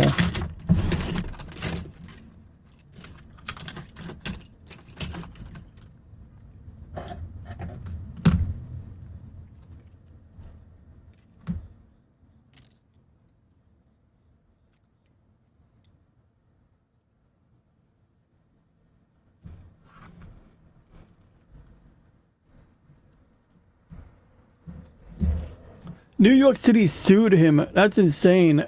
That's what he talked about when he talked about the anti-consumer or anti-business practices that, you know, the city of New York was exercising on people who create jobs, you know? It's like, okay, if you don't want me, fuck you. There we go. The SIM card tray is coming out.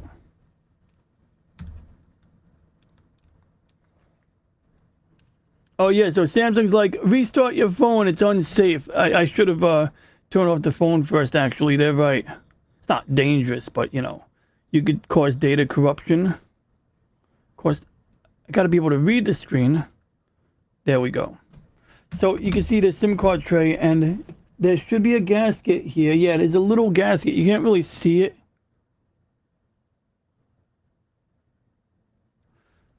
And sometimes people bring drama upon themselves. Yeah, so that gray thing is actually a gasket. So if that's ever missing, it could be hard to identify, but you want to be damn sure whether or not there's still a gasket there. Oh, and I have a 1 terabyte SD card. I forgot I bought a 1 terabyte SD card. And you see this SIM card here? I had this SIM card since like before '08 or since '08. Because '08, I think it was, yeah, around '08, 2007, I lost a phone at Bamboozle. So this SIM card had to come after I went to Bamboozle. Since, you know, that would be... But anyway, this SIM card has been cut twice. I had to shrink it. I had to cut the material off of it twice to make it fit.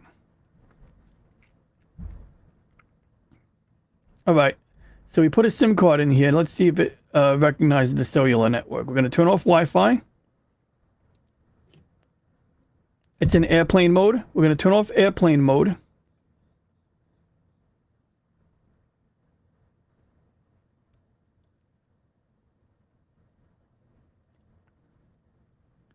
Okay. It looks like I'm connected to 4G LTE. Now I'm going to send a message to somebody.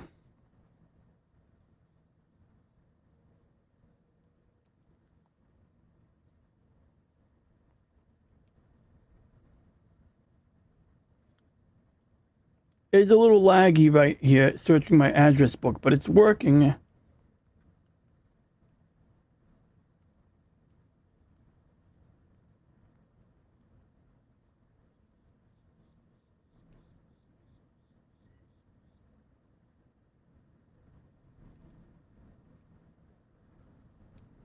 I gotta say, this phone is very slim and very small in the hand. Street, do I need to meet?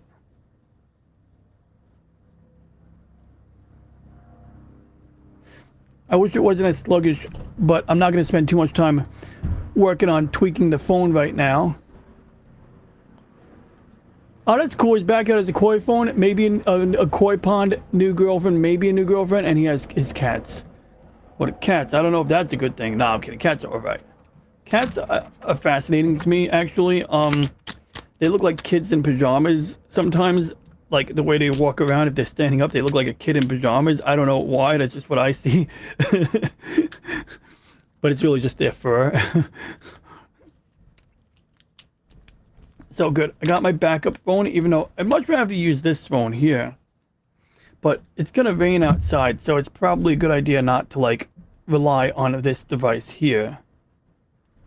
But we're gonna carry it. I'm gonna put it in a Ziploc bag when I go out.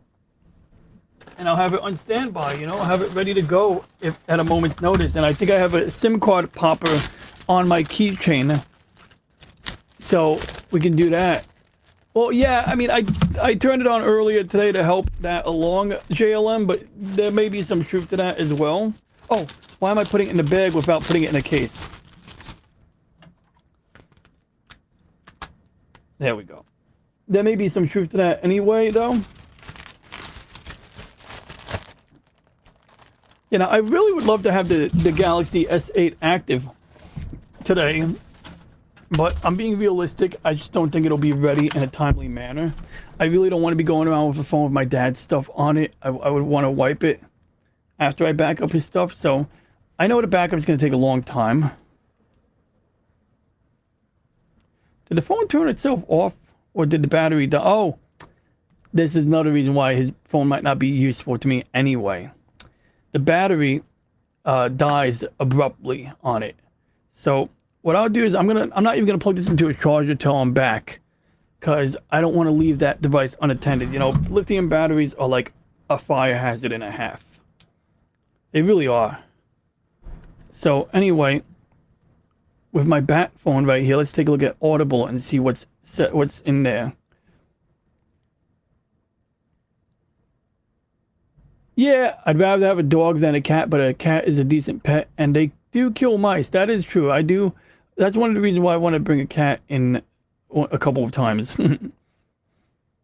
But you never know in a residential area, like especially in the cities, you don't know if your neighbors are putting out poison. So if the mice eat the poison, then your cat's gonna eat the poison too. Same reason why I gotta be careful about feeding my turtles the wrong stuff, you know? So let's see here. I was recently reading a Larry Niven book. Oh boy, yeah, the lag is real. I have a Galaxy Note 8 with a custom ROM. And actually it's like super easy to do the custom ROM. Like you just put the right stuff on the SD card and you hold down the power button and the volume button and boom. And if I was smart, I'm not going to tell it to download the books in high quality, but I'm not smart. So I'm going to tell it to download the book in high quality before I download it.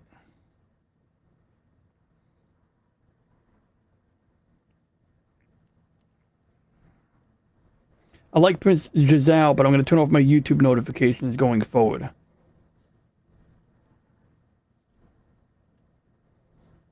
Oh, bum, I closed the wrong app.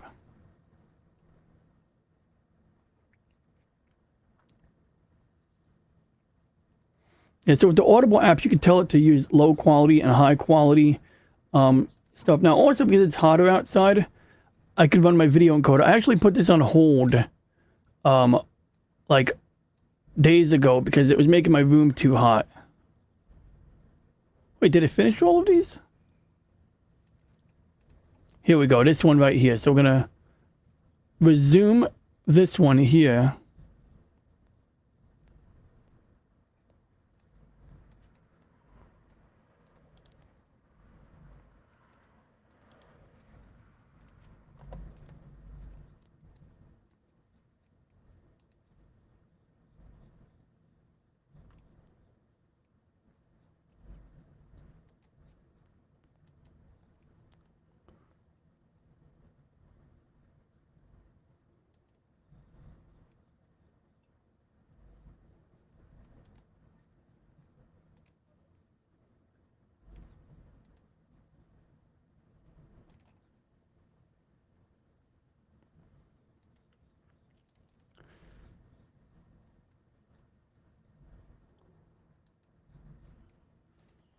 So actually, I think this batch queue finished already, but I thought it didn't because this is something that was making my room really hot, so I put it on hold.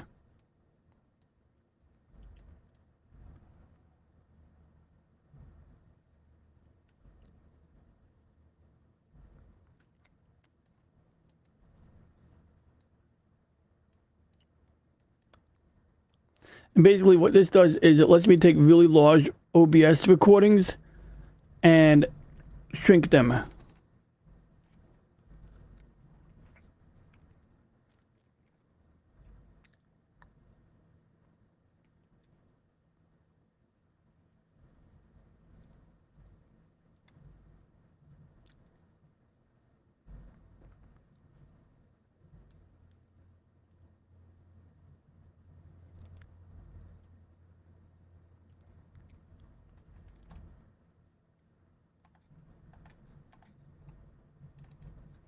Yeah, like I mean, mouse poison could be fine. It's just be aware that either the cat gets to eat the mice or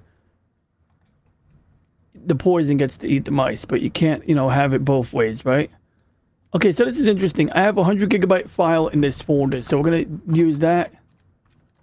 We're gonna use that as the next file I re-encode.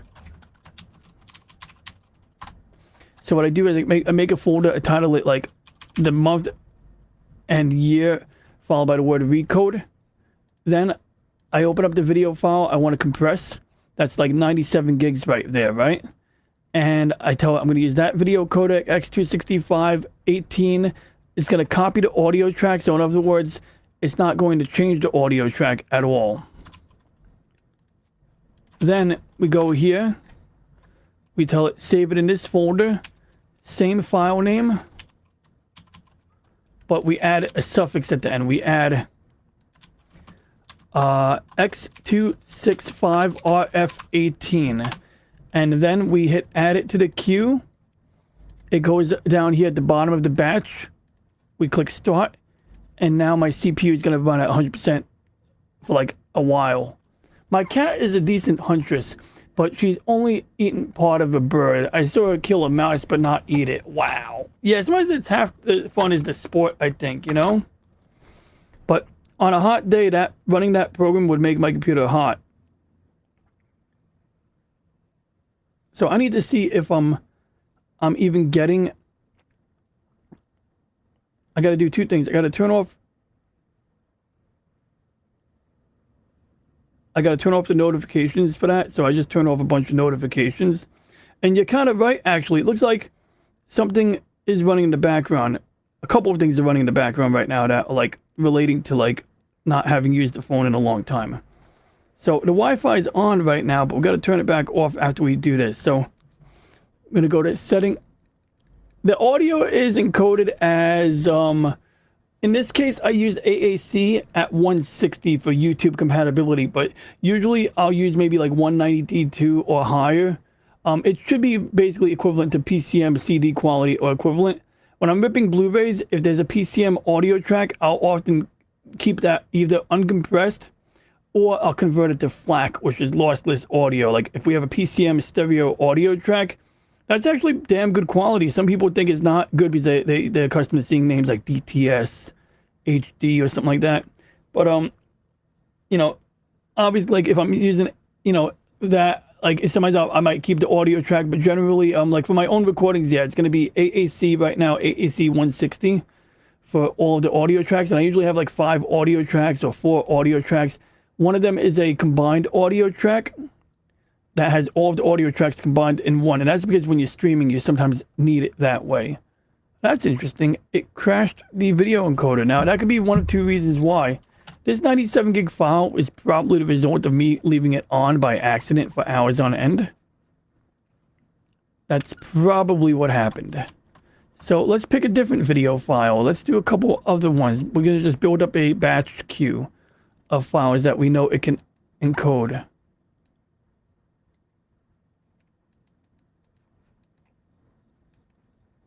All right, that's interesting.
I just don't want the computer to be on doing nothing when I'm out of the house, so that's why I'm running this right now.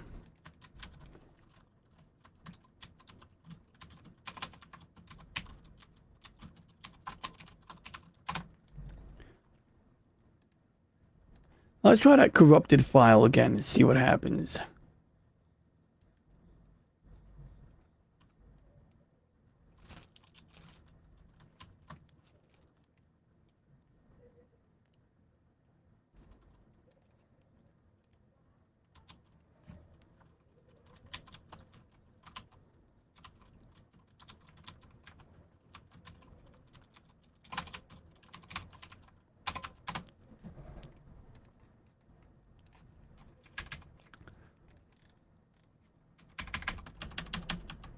What the heck? Okay.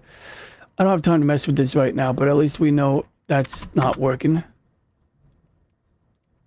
But exact audio copy does work for almost any digital format. Great programs for CD and audio rip. Yeah, lame encoder was very good for MP3 compression.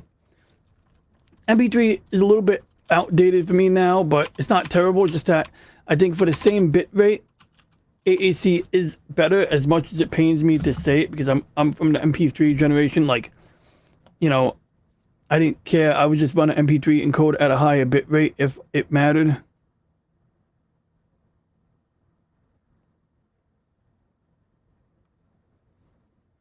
Audible's like, oh, how do you like your email? I don't like email. But still, the lame encoder was very convenient and nice in its heyday. And having control, like I used to use, I think it was Jackie Frank's audio grabber. And like I would set it up to, whoa, yeah, something went wrong there. The program basically said, it was like, I'm good, bro. It was like, I'm going to clear out the queue for you because God knows why, but it clearly needed to clear out the queue, and it did. Well, it's okay. We got a file name now, so we can copy the file name.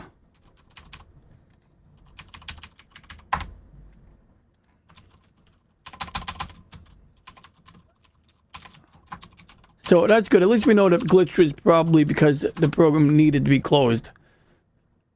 Ah, bummer. No, we don't want to use X264. We want 265. Yeah, that'll be good. Because basically, these videos were recorded using the NVIDIA encoder for the video track. And that's very, like, low resource utilization. Like, it's not resource intensive. But it also means you end up with a large file. Yeah, that's true. You're right. If the phone battery dies, yeah. So these videos weren't recorded on the phone here, the ones on the screen. But this is just so that when I leave the house, I can keep my computer running, doing something useful. Okay, it just doesn't... It says there's not enough space left on the device, which is not true. There's 140 gigs left on that device. Oh, the C drive. The C drive has like temp folders and things like that on there, so that's where the issue is at. So we can address that a couple of ways.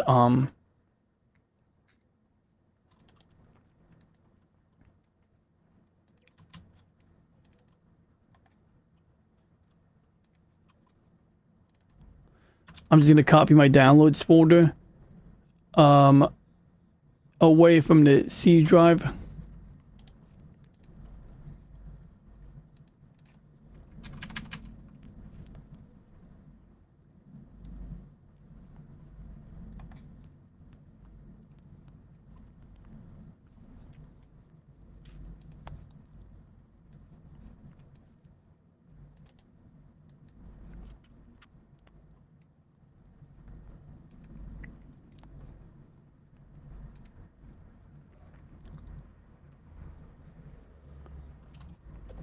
Yeah, there we go. I'm just copying some data to a different drive.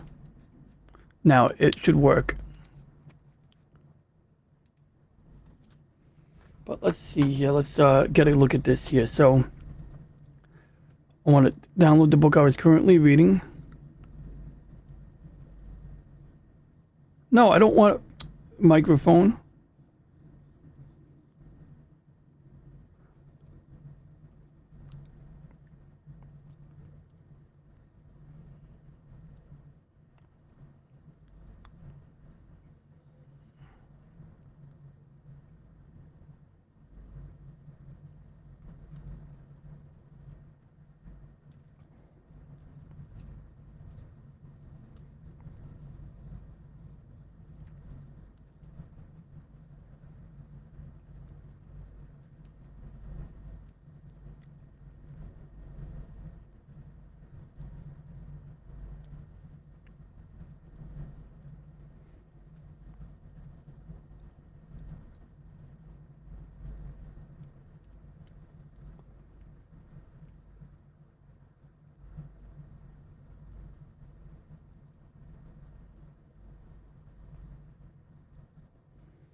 And I have a book about Japan, but honestly, this is a painfully slow experience. Oh, here we are, The Rising Sun.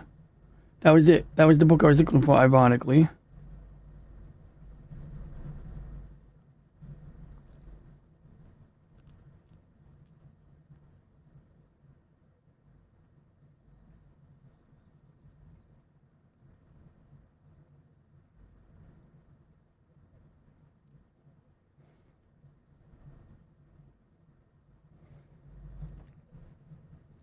Yeah, that's slow.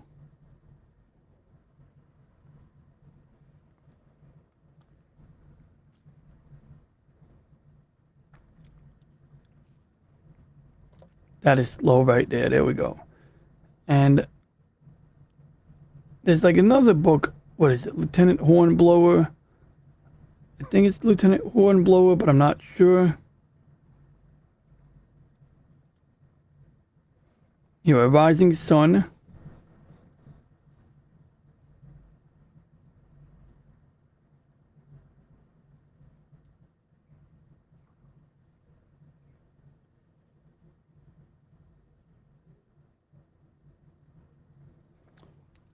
All right, and then while that's running, I need to verify if my cellular works.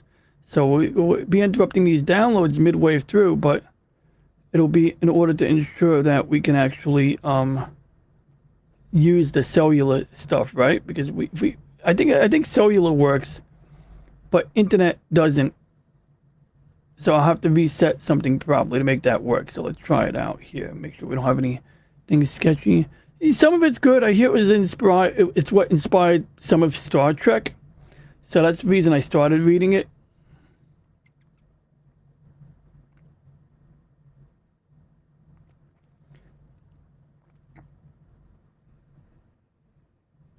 All right, we're going to open up Google and see if it works.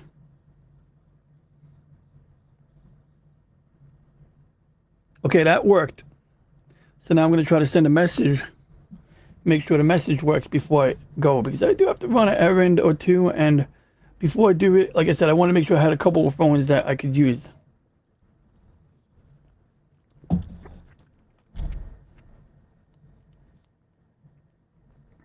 Okay.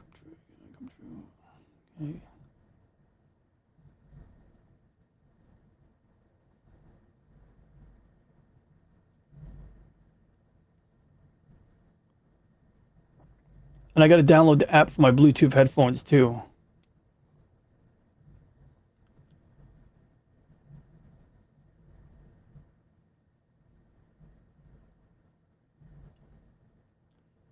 Because they have an app, a third-party app of their own.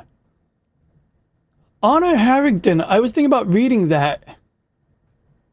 I really was. Yeah, I read the synopsis about it. It's narrated. The audio version is narrated by the lady who does Braun Lamia in Hyperion, and I mention that because she's like, a lot of people can't stand her voice. I mean, I don't think she was that bad, but she has a voice that's good for, like, TV commercials, and maybe not so, it sounds robotic to people, I guess, but I don't think it was bad. It's like, it's very clean. It's a clean voice. It's a good voice acting voice if you need a clean voice, What app was I looking for? Oh, yeah. SHOKZ. That's the brand name of my headphones. Yeah, I think another author, I was listening to a synopsis from another author, and he mentioned how much he loved Hannah Harrington. I want to say it might have been in a book about Ender's Game. Like, basically, it was like 10 different authors giving their opinion about Ender's Game. I think the name of the book was Ender's World. Okay, so we're pretty much in good shape. I just got to make sure that I have the right phone numbers on here. So I'm going to check a phone number right now, make sure. Oh, I got to turn the phone back on. That's going to be annoying. I got to wait for that now. I'm probably going to try to use this phone because it is less painful to use this phone even with the flickering. Actually, no, with the flickering screen, that's a variable I can't stand. Like, I can't stand that variable. Our lady for Steve Leto's channel has a nice... Yeah, the outro lady for Steve Leto. It's funny, like, I don't know if he hired her from, like, one of his voice acting websites, or if that's someone he knows or works with. But that is a very good voice, and I love how like I haven't watched that guy in a while, but I love when he ends his videos and he'll say some funny shit. Like he always has that like smooth voice, say some stupid shit, and it's just kind of funny, you know. It's like,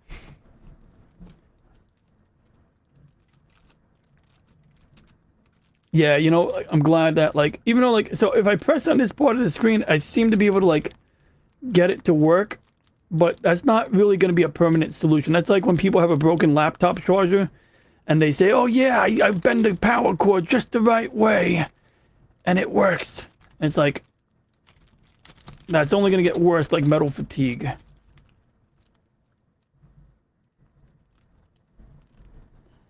All right, so I got the right number, but I got to make sure that this number works, because clearly I'm going to go on mute for a second.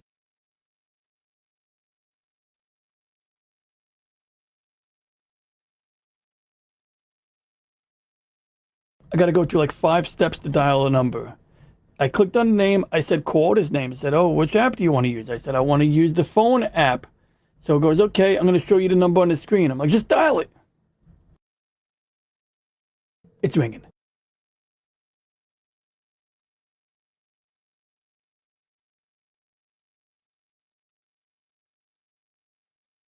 Yo, Tommy, it was good seeing you. Thanks for dropping by. Hey, what's up, Erica? I'm on a backup phone right now, so I wanted to make sure I can get through to you.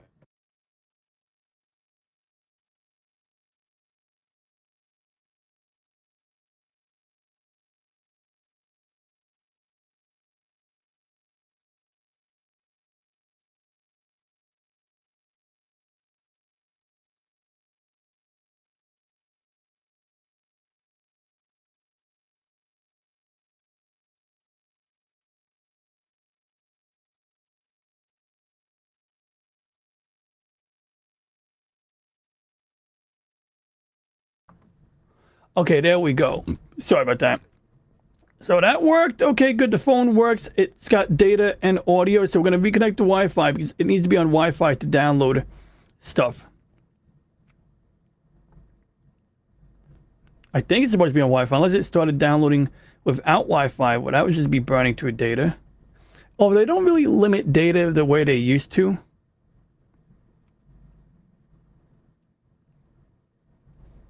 Now they just kind of throttle you if you're overusing the data. Is there some people, they're insane. No offense to anybody who does this, but that's on the chat right now. But it's insane to rely solely on like cellular data. I get the logic. Some people, they don't want to pay for 2 different data plans. They don't want to pay for mainstream internet and a cellular plan. So their logic is, oh, I'll just use my phone for everything. But that's kind of madness.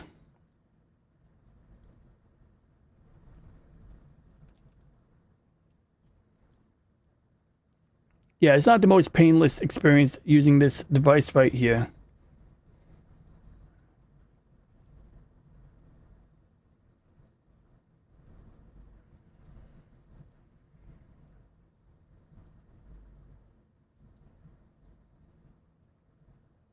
Oh yeah, Wi-Fi is definitely. Some apps will have settings that will prevent them from downloading over cellular data to prevent you from burning through your plan. You know, if you have a limited plan. But yeah, Wi-Fi is almost always fast, and when it's not, usually I just have to turn the Wi-Fi off and back on.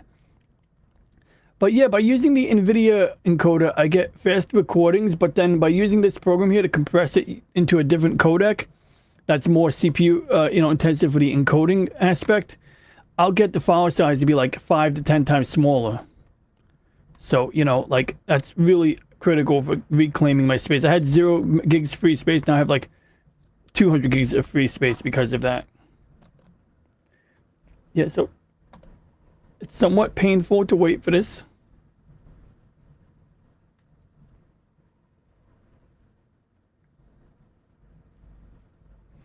When I leave the house, I gotta make sure I leave with the USB cables. So it says organizing transfer data 1 minute left, and it's been saying that for a while, so that's probably gonna be using up CPU for like a while. You know, it's just one of the things I'm gonna have to bite the bullet and let it be. But the audiobook download, that I do expect to take some time.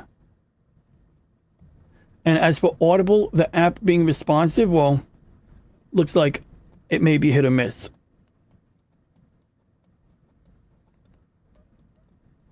Updating call log data. I don't really need it to update my call log. I just needed my contacts to be on the phone. Are my contacts on the phone? Yeah. So stop this BS. Don't organize my call logs. What the hell? Yep. 320 MP3 shrank CD file to 1/11 the original size. Yeah. And I mean, 128 would be even smaller, but 320, you know, you really ensure you got your quality up. Now, I remember one guy told me that anything above 192 was a waste, but I don't know if that was actually true. That was just what they told me, right? And because I used to do 256 or 320s, it goes, oh, anything above 192 is a total waste. But when you understand lossy compression, a lot of times these types of statements are a little bit arbitrary to say that what is or isn't a waste, you know.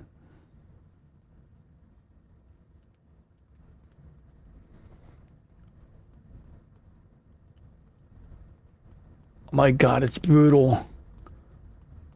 I just want to get to the top of the list. I'm staying at the top of the list once it's there. And I'm going to tell it, only show me stuff I downloaded.